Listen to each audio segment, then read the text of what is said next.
This program is rated PG. It contains themes and scenes which may not be suitable for very young audiences. Parental guidance is advised.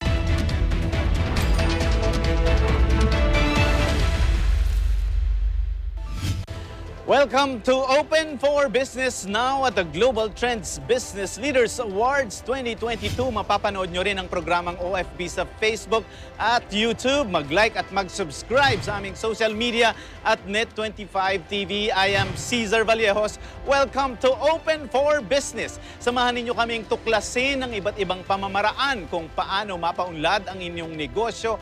Aalamin din natin mula sa mga eksperto ang mga pangunahing trends at strategiya kung paano natin mapapanatiling ang inyong negosyo, maliit man o malaki, ay maging laging open for business.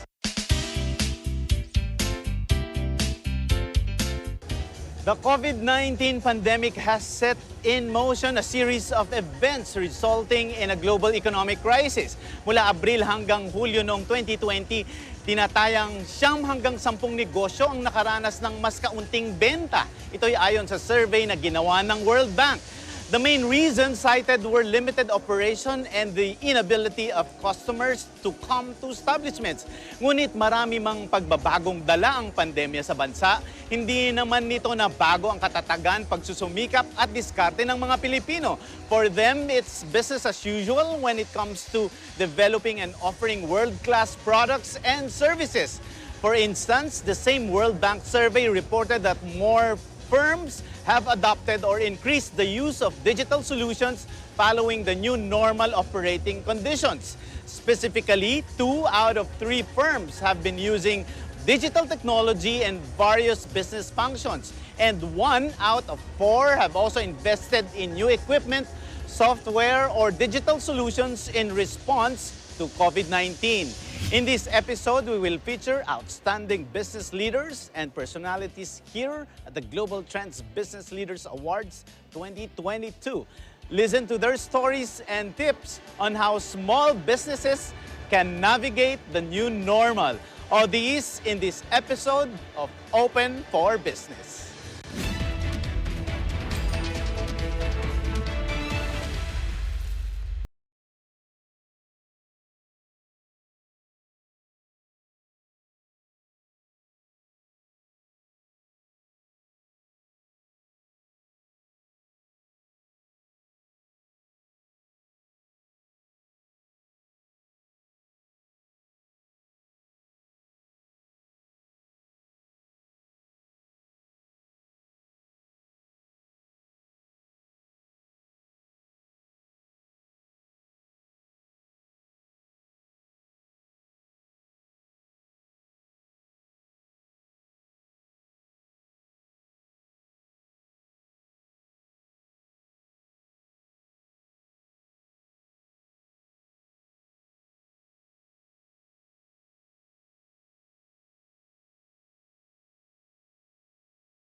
Never have modern Filipinos felt more isolated, dejected, and agitated than when the Philippines was subjected to one of the world's toughest and longest coronavirus lockdowns. Many were deprived of liberty, job security, and overall peace of mind.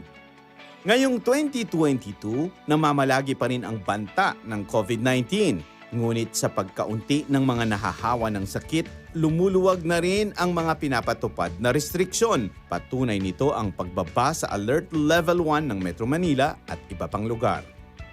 Under Alert Level 1, all establishments can fully operate on-site provided they observe the minimum public health standards. This opens up a wider variety of jobs to take, activities to do, and places to visit. Para pasiglahin muli ang pagninegosyo sa bansa, isinagawa ang Global Trends Business Leaders Awards 2022 sa Okada, Manila. Gusto ko pong iparealize sa kanila na hindi tayo magkakakompetisyon eh. Kasi yung biyaya na laan para sa akin, hindi naman ibinabawa sa iba. So hindi tayo dapat nagkukumpetensya, dapat po magtulungan tayong lahat. So nandito tayo para mag-unite. Gusto ko po silang pag-isahin, pa-realize sa kanila na kaya nating at may mga biyayang laan para sa bawat isa. So hindi tayo magkukumpetensyon at hindi natin kailangang magsiraan. Binigyan ng pagkilala ng nasabing awarding body ang mga institusyon, kumpanya at personalidad na namalaging katangi-tangi sa kabila ng pandemya. Kabilang na riyan ang Net25 na kinilala bilang Truthful and Honest Broadcasting Company of the Year. We have this award from Global Trends Business Leaders, Net25 for Truthful and Honest Broadcasting Company of the Year.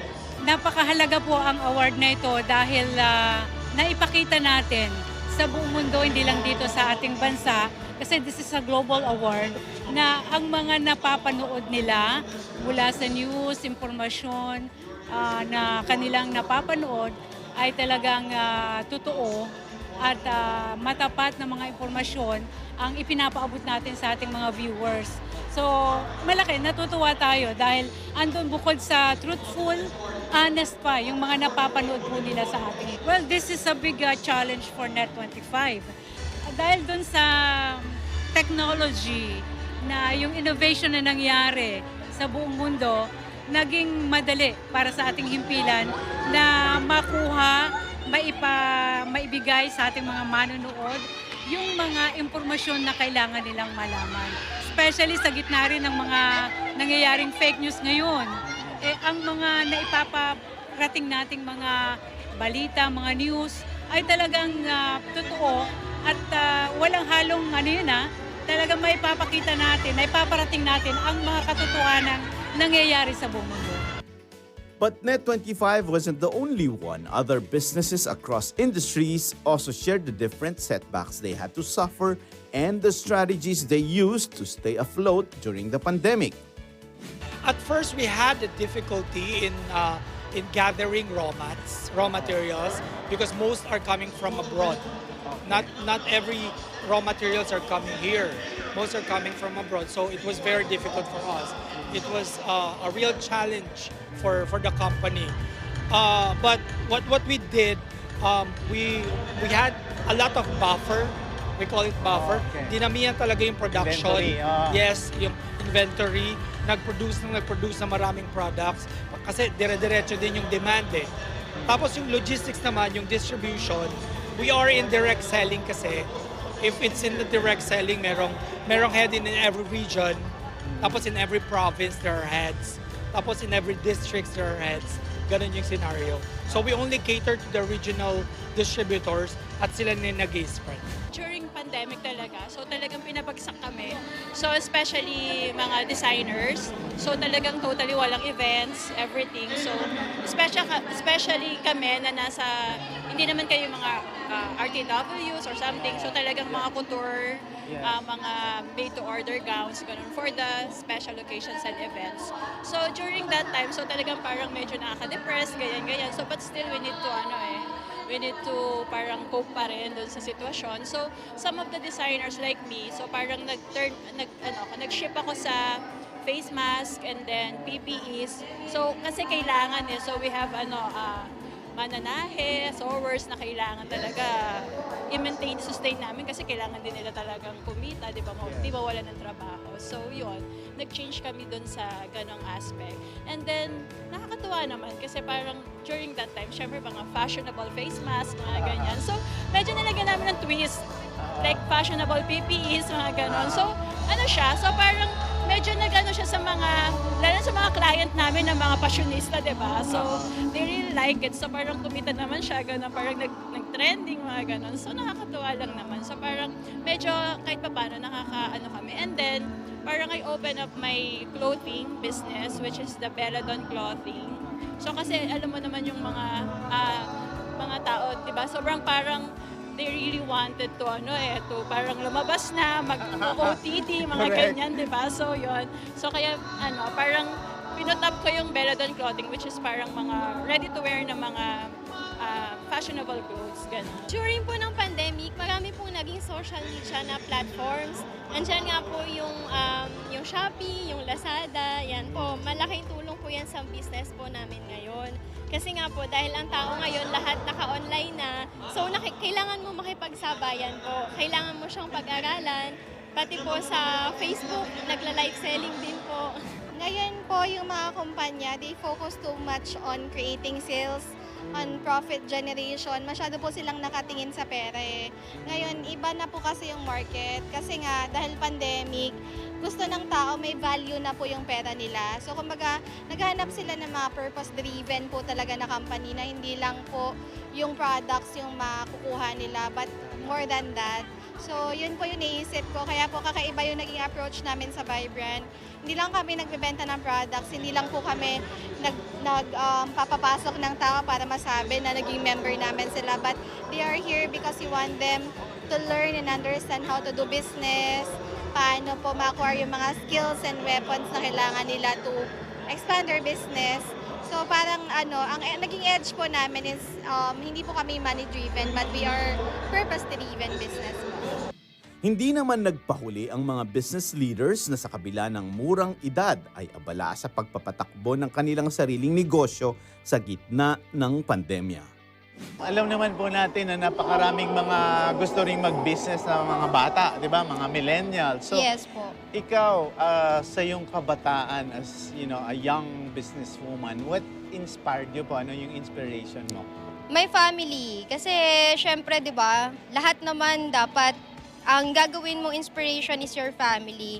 Once na pinriority mo yung family mo at gusto mo maiangat sila sa kung ano man yung situation nila at maiparanas din yung alam mo yun, yung luxury and yung magandang buhay sa kanila, then kahit tinatamad ka, talagang everyday kikilos ka, babangon ka, ganun. So, yun yung tsaka syempre, with the help of God, syempre pray lang, talaga sipag at tiyaga, tsaka wag susuko, yun lang yun. Kasama rin sa mga pinarangalan ang ilang social media influencers na liban pa sa pagpapasaya ng netizens ay nagtatagumpay rin sa larangan ng pagninegosyo. So, siguro sa pagiging social media artist, influencer, ang importante na nangyari kasi sa buhay namin is nabago yun talaga yung buhay namin. So, from dati talaga, walang-wala talaga kami. Wala kaming makain araw-araw, di ba? Corn beef kami. Masaya kami pag chicken. Minsan wala pa talaga. Iniba talaga niya yung buhay namin. Marami ding nag-boom na mga social media artists na nabago din yung buhay. Lahat napansin, nung nag-pandemic, mas napansin yung mga social media artists na may mga talent talaga na hindi nabibigyan ng chance na makatungtong sa TV or mga nagbi-business na magaganda naman yung negosyo nila. Sa online selling, na-push nila yon. So, sobrang importante talaga ng social media sa buhay natin. Kumbaga, part na talaga siya ng araw-araw na buhay natin. Pero ano sa palagay niyo ang mas matindi? Mas malakas ba yung Facebook o sa YouTube? Para Di ba sa pareho? amin, Para sa amin, Facebook po. Facebook. Yes po. Pero nagmo-monetize din naman yung Facebook ninyo, di ba? Yes. Pareho. Yes. So mas malakas ang kita sa Facebook Yes at saka. So kumikita na kayo sa Facebook at YouTube, kumikita pa yung mga businesses ninyo. Yes po. Kasi kumbaga parang yung pag-upload namin ng business namin sa Facebook, mabilis na lang eh. Since yun nga, kilala na kami. So mabilis na lang siya mabenta, mabilis na lang siya makilala. Pero syempre, At the same time, hindi rin naman kailangan maganda pa rin yung product. syempre. Naghihirapan pa rin. Tama. Pero ito ba talagang may pagpaplano din ba? Kunyari, iniisip nyo, anong content natin, nauubusan na tayo ng Ay, content. oo. Hindi, minsan hindi. Minsan, hindi, pagka yung kunyari, tutok agad. Kunyari, bubudulin niya ako, gano'n. Biglaan na lang, gano'n. Biglaan na lang. Pero pag prank is prank, gano'n. I see. Uy, Ano kita ka. Ayun nga, minsan nauubusan kami ng content din.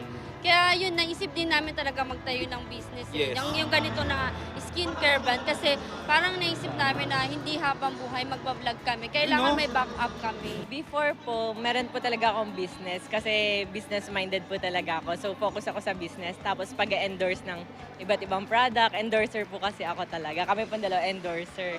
Pero nung na-realize ko na bakit endorse ako ng ibang products, why not mag-build ako ng sarili kong brand, tapos kumbaga kami mismo yung owner ng brand, ganun.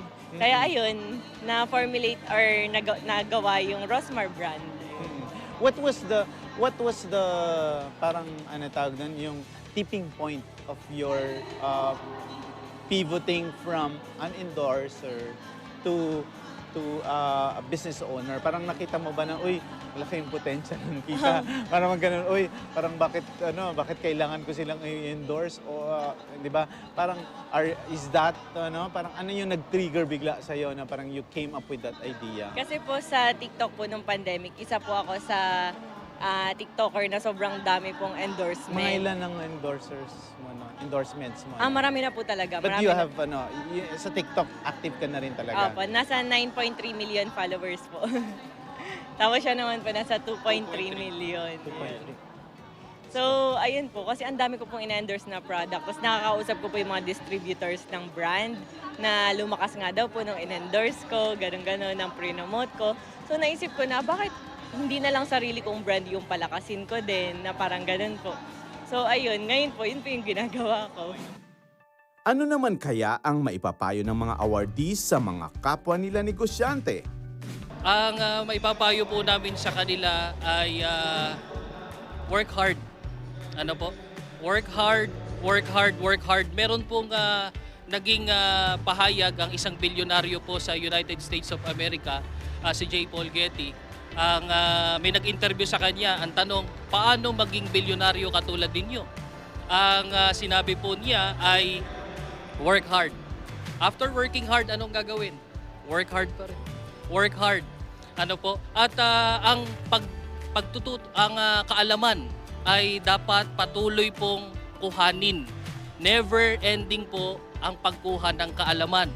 At of course, wag po nating kakalimutang manalangin. No? Ilapit po natin sa Diyos yung ating mga pinaplano, yung ating mga hanap buhay, yung ating negosyo na naway paunlarin.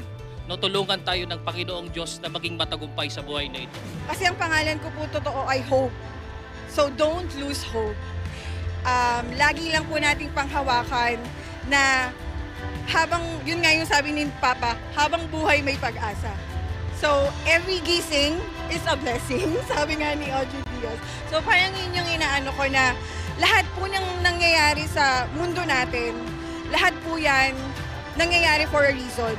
And it gives us parang the purpose na maging mas tumibay pa. Alam mo yun, yung gusto ng ama na i-lift or gusto niyang ilabas yung natatago nating, alam niyo po yun, fighting spirit na, anak, kaya mo yan. Keep dreaming, and aside from dreaming big, you have to wake up and make things happen. That is very important. Hindi pwede yung nananaginip lang tayo, puro lang tayo plano. You have to act on it. And if you begin thinking of something, do it. Gawin mo na agad because somebody else might be thinking the same at baka maunahan ka. So, trabaho lang talaga, hard work. At sa umpisa lang naman talaga yung mahirap yung hard work, yung beginning lang talaga. In the end, kapag nag-harvest ka na, napakadali na. Pinaka-natutunan ko po, never give up. Yun po, talagang kahit ano man ang mangyari sa buhay mo, dumaan ka man sa ups and downs ng buhay, ng business po, tuloy lang. At syempre po, laging manalangin. Lagi tayong magtiwala sa Panginoong Diyos dahil siya naman ang higit sa lahat na tumutulong po at gumagabay sa atin. Sa business po kasi talagang hindi pwede yung mahina yung loob mo. Kailangan palagi mong tatagan kasi palaging may way para i-push yung business mo or talagang kahit abutin ka ng madaling araw para makaisip ka ng mga pakulo para mapansin yung brand. Kasi alam naman po natin dito sa Philippines, sobrang dami po ng brand na nag-uusbong din. So, ayun po. Ang natutunan ko po during the pandemic is yung value po ng pera, walang kwenta yung pera kung hindi mo siya ginagamit. So, kung ako naranasan ko walang pera, madaming pera, ang nakita ko po, yung pera, tinitingnan natin as something that can buy material things or other things. But sa akin, yung value talaga po ng pera, it means kailangan mo siyang palaguin in a way na mas nakakatulong kung paano mo siya gagamitin. So, ang natutunan ko po, the best opportunity for you to grow your money, lalo po during ganitong may pandemic, is to do business. Kasi sa business po, madami kang natuturuan. So, ang niisip ko, kung kailan, di ba po pandemic, baliktad? Pandemic, lahat ng business nagsara. So, yung mindset ng mga tao, ayaw ko na mag-business kasi hindi pala kayang tumayo ng business pag may ganitong problema. So, ang natutunan ko sa business, pag may pandemic, mag-business ka para makatulong ka sa iba. With these tips, surviving and thriving in the COVID-19 era is possible. May these inspirational stories and words of encouragement help every Filipino entrepreneur succeed and stay open for business.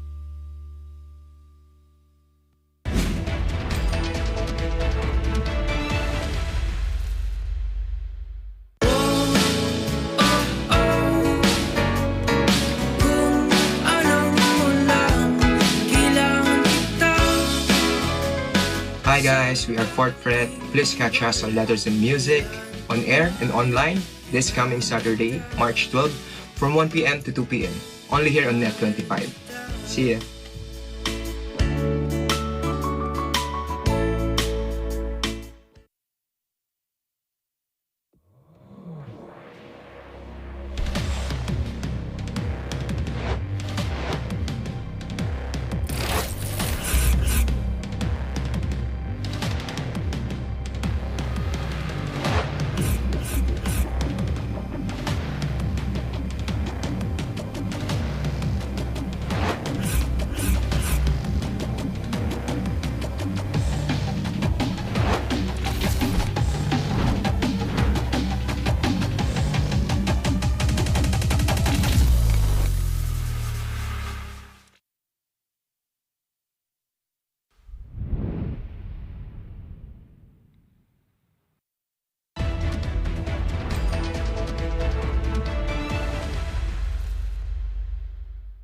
Open for Business is back to give us more insights into the pandemic survival strategies of the entertainment and advertising industry. With us is Arnold Vegafria, Chairman of ALV Group of Companies and National Director of Miss and Mr. World Philippines, Singapore, and Malaysia. Magandang araw sa iyo, Arnold. Magandang araw sa iyo. Good morning, good afternoon to all the viewers, and of course to you, Cesar. You're almost everywhere. You're the chairman of the ALV Group of Companies, and there's talent coaching. You're involved in productions, film, TV. You are also a concert producer. You have your own advertising company on this. How do you manage your time? Do you divide yourself in many pieces? Yeah, it's a matter of time management, actually, Cesar. Yeah, I'm wearing so many hats especially in the entertainment industry. I'm a talent manager, and I am also a TV and movie producer. And at the same time, I'm engaged also in advertising because I have my own advertising agency. I'm engaged into sports. Also, I produce, I'm the chairman of the URCC, which is the Mixed Martial Arts. I'm into basketball. I was the president before of Maharlika Pilipinas Basketball League. Ang una kong tanong, Arnold, is this. Alam natin na during the pandemic talagang nagbago yung takbo ng entertainment, advertising industry, lalo na nung pandemic. Anong nangyari sa entertainment and advertising industry during the pandemic? Actually, it's the whole world affected, especially the entertainment industry. They're the one really naapektuhan ng malaki. and of course the advertising. Number one in the entertainment, nawala ang movies. One of the bread and butter of the entertainment industry, nawala ang live shows, nawala ang concerts. And then when it comes to television, nawala din of course ang mga programs for television. Why? Because it affects also the whole business because of the advertisers. Advertisers stop placing advertisement to the TV network, and that's the bread and butter of the TV network. So everything talaga affected. So it's good thing that we have other platforms to where we can show and to where we can still earn money. Which is my next question, Arnold. So, given that, isa sa mga lagi kong naririnig na term doon sa business is pivot. How did you pivot? Ano yung strategy na ginawa nyo to still maintain the operations and to still continue servicing your clients in the entertainment and advertising industry? The peak of the pandemic, talagang we can't do anything. Everything shut down. So what we did before was just because we have other platforms, the digital platforms, so they do some online. Other artists, they do online shows, no? So that's why maraming karoon ng mga, and then there's other mga online programs na the artists can, perform, or they can make their own shows via online. So it helps a lot. So we give it to like example in my artists, I just give it to them. So sila na yung personal income nila yan, dyan na sila kumita. O yung mga digital platforms nila, like example, yung mga online shows nila, hindi na ako nakialam doon. So parang we just guide them and we just help them to get some advertisers, and then in a way, nakatulong din, because artists naman talagang totally zero, no income. But with regards naman to movies, we stopped doing movies. Because everything are bawal, ang dami. And it increased pa the expenses because of the protocol requirements. Right? So that's one thing that hindi rin ako gumawa ng pelikula that time during the peak of pandemic. But now it's starting again to make some movies, to make some shows for television, but hindi pa rin makahirap pa rin gumawa ng live shows. And with regards to the movies, the theater is already open because it's level 1. But the problem there, hindi na ganun sanay pumunta yung mga theater goers, di ba? That compare before pag sinabi may new movies, blockbuster. But now mayroon pa silang takot to go out. And number 2, parang hindi na sila sanay to go to the movies because during pandemic naman, sobrang dami naman ng mga digital movies na lumabas, no? Mga upstream, mga streaming companies, platforms. Since you mentioned about your artists or your talent pool and your talent team going into the digital platforms, tingin mo ba tuloy-tuloy ito? Or dahil bumabalik na rin ay nag-shift na ito? Or do you think there is going to be a combination or a hybrid na this is one of the innovations that you did na tingin mo you still have to balance it, creating or tapping that digital platform and doing what has been traditionally done? I think the way I can see and I can feel our industry will go to digital. I think because right now, if you go to China and other, Singapore and other Chinese-speaking country, they're now into digital. Parang the mainstream television is no longer like saleable. Maybe, but the Philippines is not yet ready. The market of Philippines is not yet ready. But sooner or later, I'm sure people will go watching na digital. Because of the pandemic, wala namang mga bagong shows that time for almost more than a year. Walang napapanood. Most of the shows during the peak of pandemic are replays. So, yun nag-open ng eyes sa mga viewers to go digital. So, masyadong tumaas ang sales ng Netflix, tumaas ang sales ng mga digital platforms, movies. So, I think nasanay sila up to now. So, nag-open ng Philippines. But only few people, only the upper middle class or middle class to the upper class can afford to watch to go digital. Kasi it's more expensive. Yeah, it's A little more expensive. May bayad eh. So, but compared to the lower class natin, parang they still go into mainstream television. So, parang nahati ang market. Kaya, like me as an advertiser, hati na ngayon. Our clients are mostly, I think 60% will still go to television because the market is still, the mainstream. The lower class kasi they still go for mainstream. But at least the 40%, they go now for digital advertising. I know also, Arnold, that you champion local brands. You love helping Filipino brands. As a matter of fact, you try to elevate their standard with how multinational companies do it.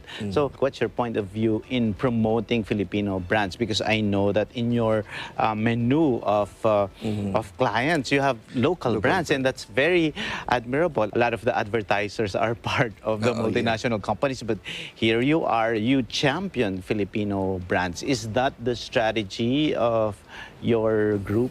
No, actually, I started with foreign brands because I was the advertising agency of Lufthansa, the Lufthansa group of companies, and that they handles all the big brands, all these fashion brands, beauty brands, that all, high brands talaga yan. So, di ba, yung Christian Dior, Chanel, those are big brands natin.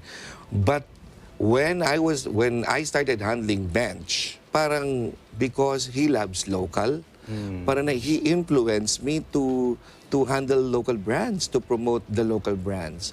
That's why he was play a big factor sa akin na influence niya ako to advertise local brands. And then kita mo naman si Ben, yung passion niya talaga, it's promote the local. That's why he was the one who taught us to do the campaign of Love Local. Yes. So that time when he started doing, when he helped me to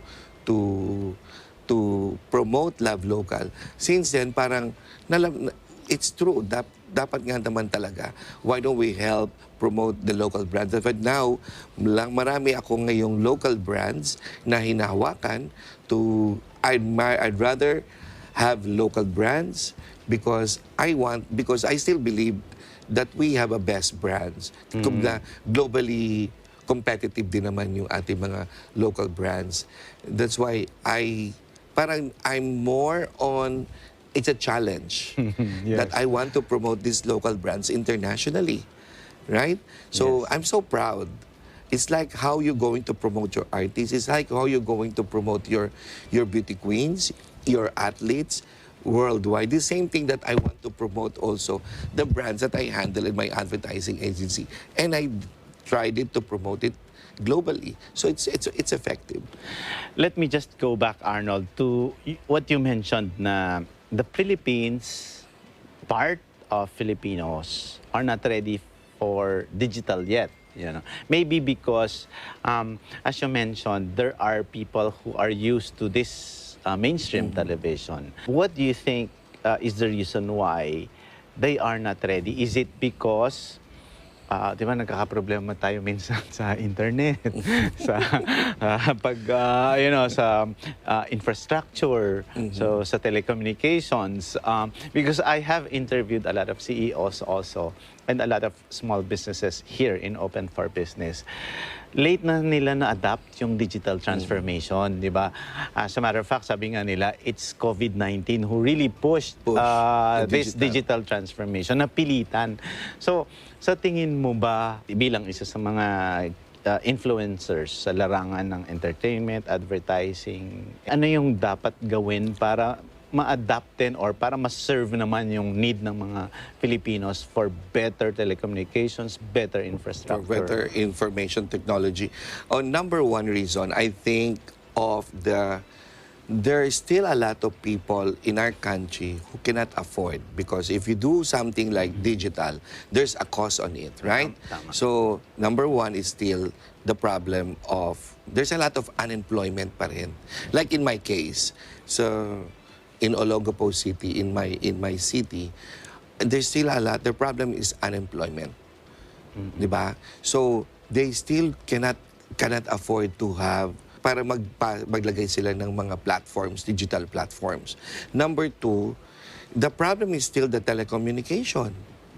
Even you can afford, but there's problem also with connectivity. Tama. Di ba?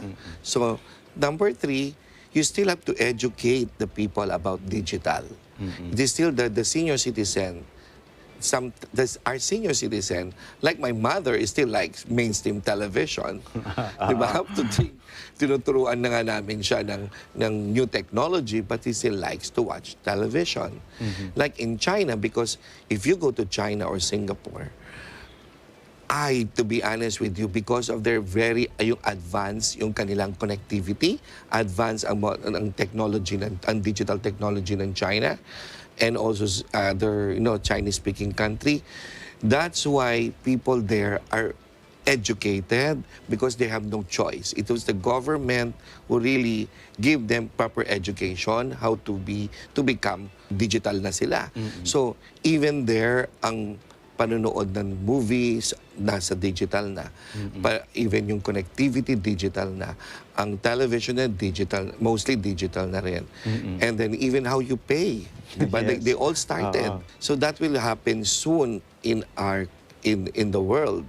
So in the Philippines, of course, the people who can afford and educated, mas maganda yon kasi it's faster, faster connectivity, fast communication, but we still have some, kawawa din yung mga people below poverty line. Before poverty line.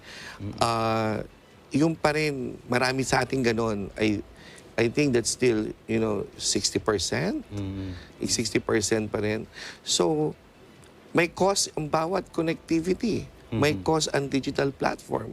So, they might as well buy that food nila on the tables every day compared, kesa naman bumili pa sila ng pambayad ng mga digital platform. Related to that insight, nakikita din natin na yung paggawa ng content, paggawa ng material, paggawa ng something that will attract to the viewers halimbawa or kahit sa business, ay kailangan mo ng something that will engage them. And isa sa mga nakikita namin na pang-engage sa kanila, yung tinatawag na influencer strategy. Are you looking at this influencer marketing strategy where you will use talent, celebrities, because I know you also manage not only artists but also politicians, which we can discuss later. Is this the strategy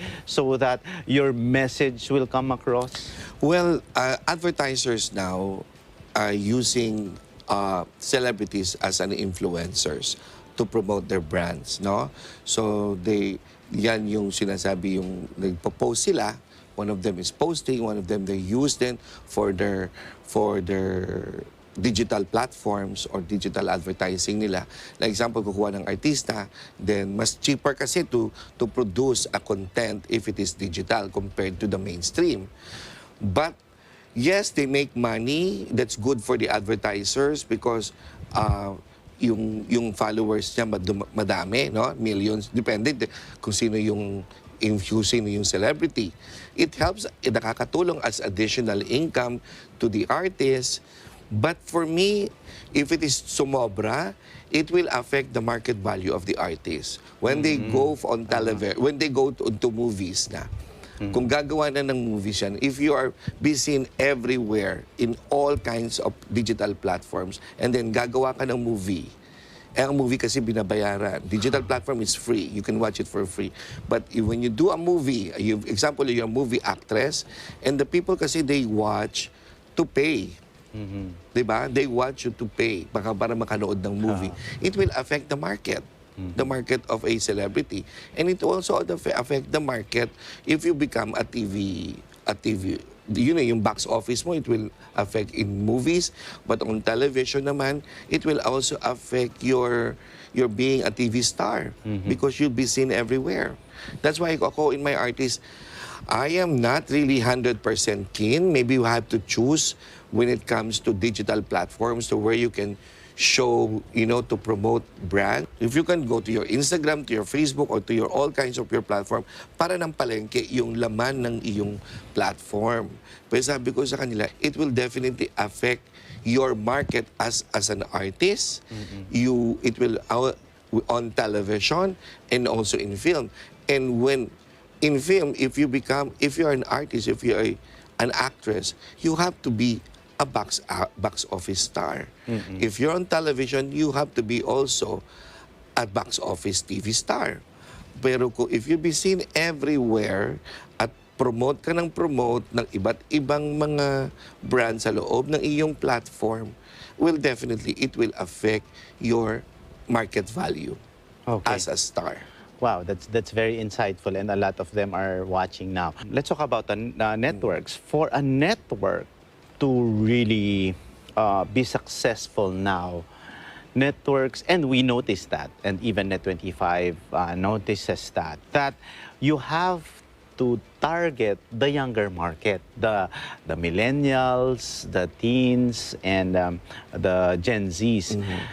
Is this a trend that you will see even in the coming elections? The percentage of the young voters is very high.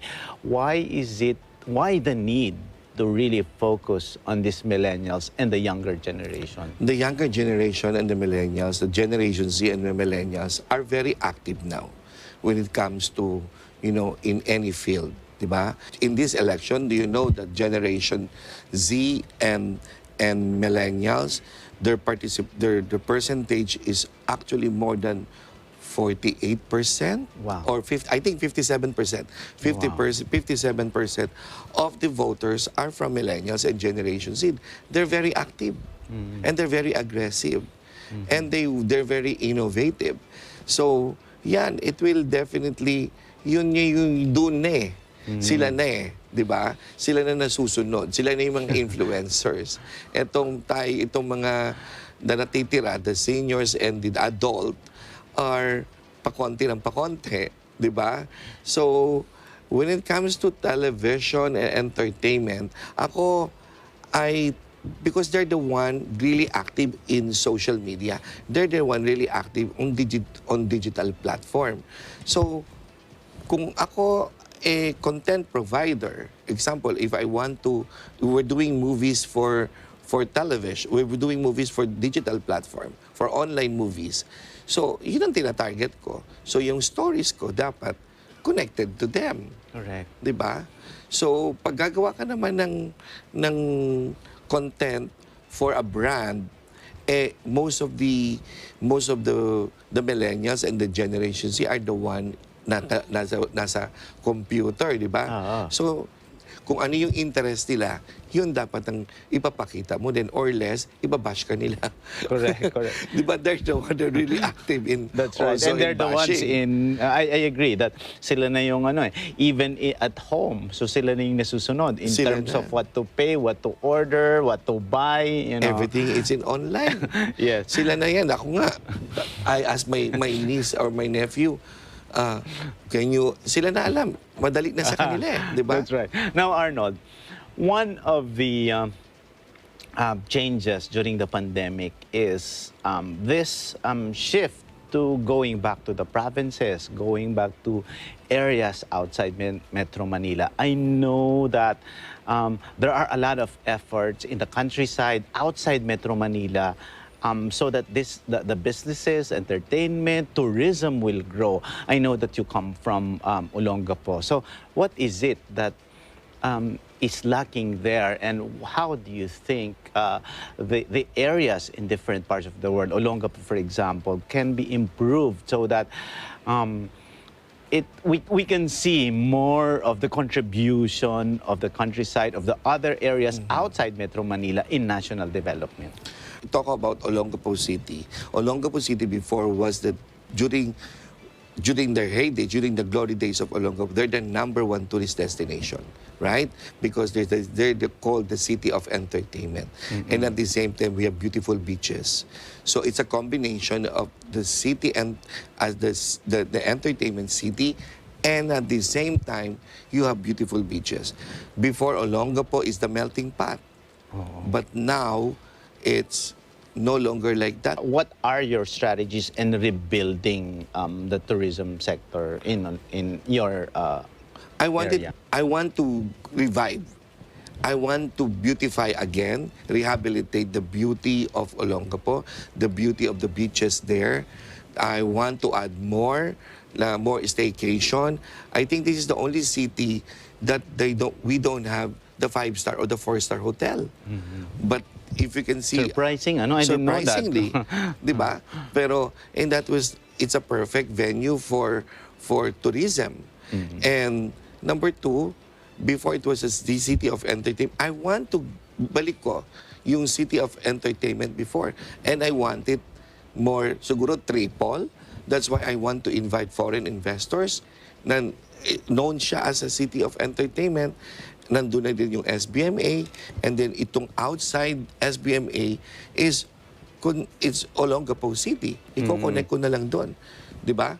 So, kung aayusin ko ang tourism industry ng mismong Olongapo City proper with that and then connected to the SBMA, which is also the tourist destination, then I will make Olongapo again as the city of entertainment. We're running out of time, Arnold, but with Open for Business, there's a lot of entrepreneurs who are watching.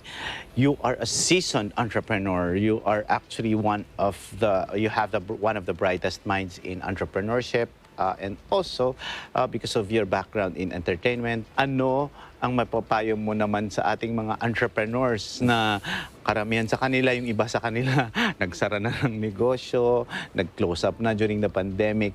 What are your tips to small businessmen also for them to continue to survive the pandemic? And it's a good thing because the economy is already opening up.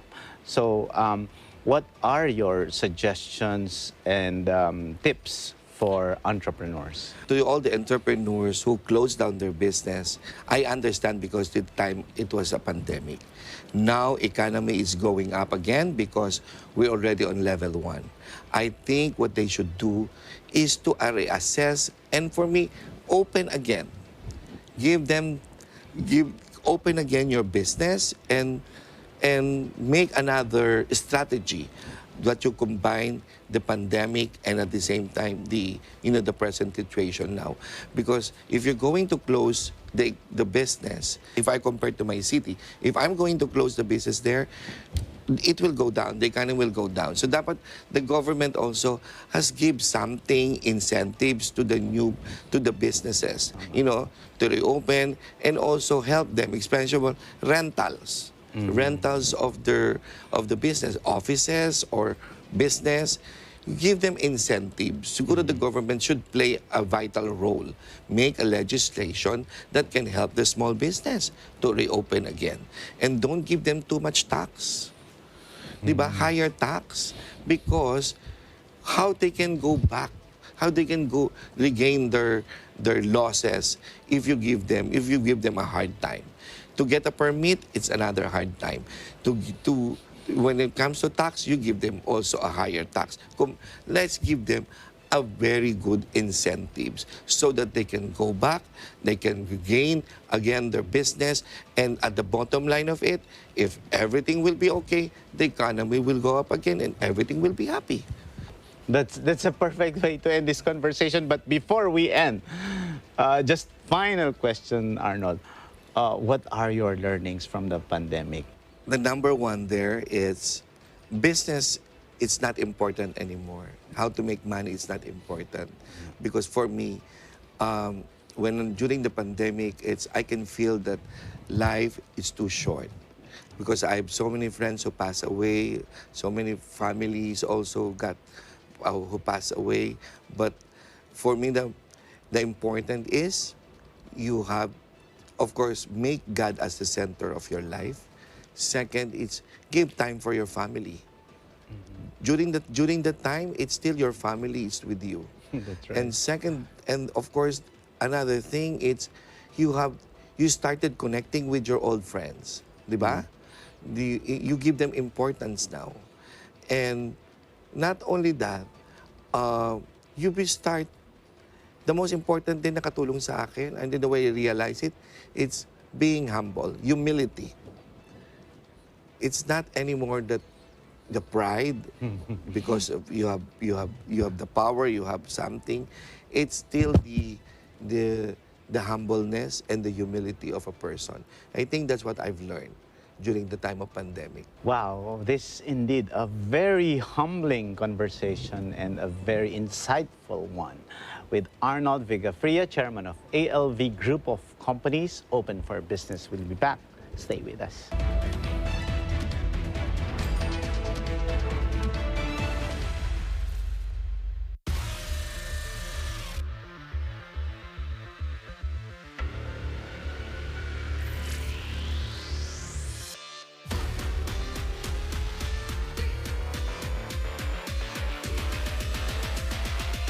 Welcome to Mobile Legends!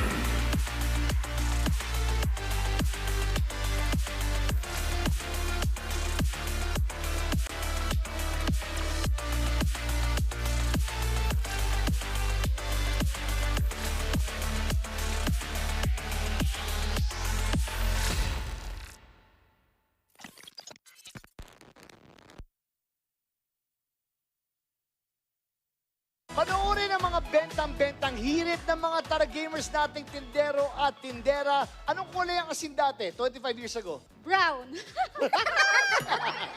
Magkano itong isda nyo? Yan ba isda nyo? Fresh ba mura yan? lang. Parehas ang timbangan. Parehas na parehas, parang ang tindera lang.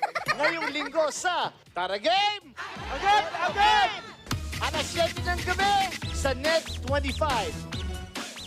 Ani, ano ba? Yung anak natin, patahimikin mo na, patahanin mo. Ayoko. Weird ng anak natin na yan. Hi, ako po yung nag-a-apply. Marunong ka ba magluto? Sana nga, maluto mo yung mga paborito namin pagkain.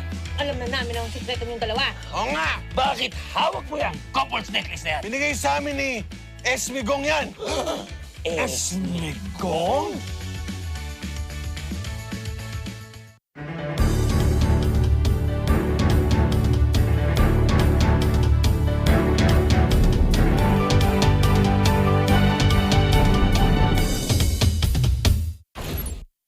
Halos 9,000 kilometro man ang layo ng Pilipinas sa Kiev, hindi ito lusot sa epekto ng Ukraine-Russia crisis. Liban pa kasi sa pagtitiyak ng seguridad ng 350 na mga Pilipinong naninirahan sa Ukraine, kailangan din nitong harapin ang tuloy-tuloy na pagtaas ng presyo ng langis at mga pangunahing bilihin. Russia is one of the world's most significant suppliers of fertilizer, wheat, and related raw materials. But more importantly, it is the second largest crude oil producer and the biggest natural gas exporter in the world. Russia's ongoing conflict with Ukraine has led to concerns over disruptions to global energy supply and consequently record high crude oil prices. Nito ngang Marso 2, pumalo sa $112 per barrel ang Brent crude. Ito ang pinakamataas na naitalang presyo ng nasabing international oil benchmark sa huling 8 taon. Paliwanag ng Department of Energy, 42% ng krudong mula sa Russia ay napupunta sa Asia Pacific. Directly benefiting from this supply are China, South Korea, and Japan, all of which are our country's source of finished products. Kaya naman, apektado pa rin ang Pilipinas ng mas mataas na presyo ng imported na mga materyales, bagamat hindi ito direktang kumukuha ng krudo sa Russia. Ayon din sa DOE, papataas din ang presyo ng pinagkukunan nating Dubai crude dahil na rin sa nagbabagong oil supply at demand sa buong mundo. As of February 28, the price of Dubai crude reached $96.89, This was higher than its pre-pandemic price of $72.83 in March 2019. Bagamat siniguro ng DOE na sapat ang supply ng langis sa merkado, inaasahan nito na aabot sa $120 ang kada bariles ng Dubai crude. This will result in higher diesel and gasoline prices locally. At ang laging kapartner ng mas mataas na presyo ng langis sa Pilipinas, mas mataas na presyo ng mga bilihin sa mga lokal na pamilihan. Batay sa pagtaya ng Bangko Sentral ng Pilipinas, ang domestic inflation rate nitong Pebrero ay nasa 3.2%. A 10% rise in oil prices may add 0.4 percentage point to this, according to Nomura Holdings Inc. report, which named the Philippines as one of the biggest losers if the rise in oil and food prices continues. Additionally, the peso is depreciating. Data from the Bankers Association of the Philippines state that on March 4, the peso closed weaker at 51.74 pesos versus the dollar. This was attributed to capital outflow amid the crisis, as capital moves away from developing countries like ours and the safe haven demand for the dollar strengthens. Kapag mababa ang halaga ng piso, mababa rin ang purchasing power ng mga pangkaraniwang mamamayan at mas kakaunti ang nabibili mula sa sahod. Sa hulit-huli, ayon sa ilang ekonomista, mabagal ang recovery ng ating ekonomiya na inaasahan sanang makababalik na sa pre-pandemic levels sa ikalawang bahagi ng taon. Para tugunan ang isyong ito sa langis, naglatag ang pamahalaan ng mga panandalian at pangmatagalang hakbang. Kabilang na rito ang 2.5 billion na halaga ng fuel vouchers na ibibigay sa 377,000 na mga namamasada. Nariyan din ang 500 million peso na nakalaang budget ng Department of Agriculture para sa mga apektadong magsasaka at mangingisda. Isinusulong naman ng DOE ang pagrebisa sa Oil Deregulation Law. Layo nitong mabigyan ng gobyerno ng otoridad o intervention powers sa industriya ng langis tuwing nagkakaroon ng ganitong tuloy-tuloy na pagtaas ng halaga ng mga produktong petrolyo. Patuloy rin ang panawagan ng DOE sa mga consumer na magtipid sa paggamit ng langis at iparating sa kanilang opisina kung may mga kumpanya na sobra ang pinapataw na presyo sa kanilang oil products.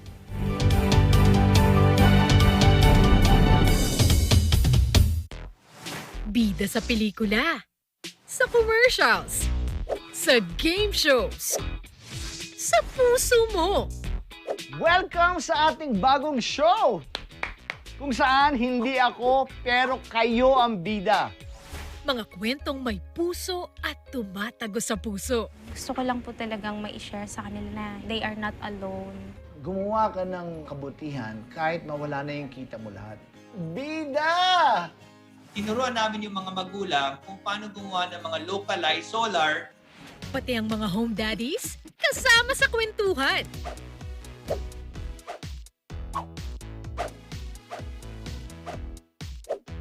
Kaya maging bidarkada na kasama ng ating feel-good host, Aga Mulak. Let's be the light of kindness in this world. Ito po ang Bida Kayo kay Aga.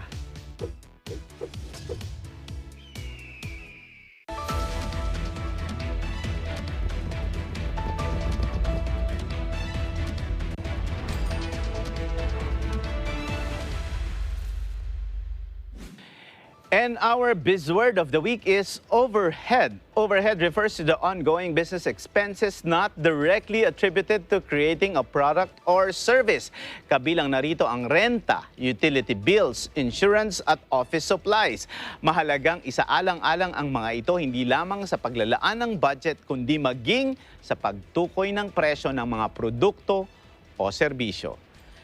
The COVID-19 pandemic is currently occupying much of the world's attention, notably in terms of entrepreneurship. Liban kasi sa disruptions, nagbukas din ito ng oportunidad upang gumawa ng mga makabuluhang pagbabago ang mga negosyante para sa lalong ikatatatag ng kanilang mga negosyo.